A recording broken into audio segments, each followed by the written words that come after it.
বন্ধুরা, ১ বছরের মধ্যে ৪,০০০ ঘন্টা ওয়াচ টাইম ও ১,০০০ সাবস্ক্রাইবার পূরণ করতে না পারলে তোমাদের চ্যানেল কি মনিটাইজ হবে কিনা সেটা কোশ্চেন তোমরা অনেকেই করে থাকো। এর সঠিক উত্তরটি আমি আজকে তোমাদের বলছি। ইউটিউবের পলিসিতে এমন কোনো কথা উল্লেখ করা নেই যে ১,০০০ সাবস্ক্রাইবার ও ৪,০০০ ঘন্টা ওয়াচ টাইম ৩৬৫ দিনের মধ্যে না হলে মনিটাইজ হবে না। ইউটিউবে লেখা আছে যে লাস্ট ৩৬৫ দিনের মধ্যে ওয়াচ টাইম পূরণ করতে পারলেই চ্যানেলটি মনিটাইজ হবে।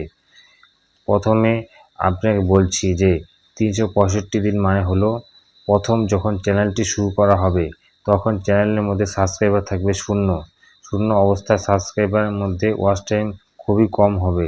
তাই মাঝখানে কিছু দিন যেতে যেতে আপনাদের সাবস্ক্রাইবার বাড়বে ও ওয়াচ টাইমও ধীরে গতিতে বাড়তে থাকবে।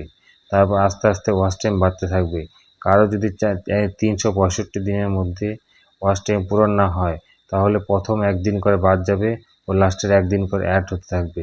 এইভাবে লাস্ট ৩৬৫ দিনের মধ্যে ওয়াচ টাইম পূরণ করতে পারলেই চ্যানেল মনিটাইজ।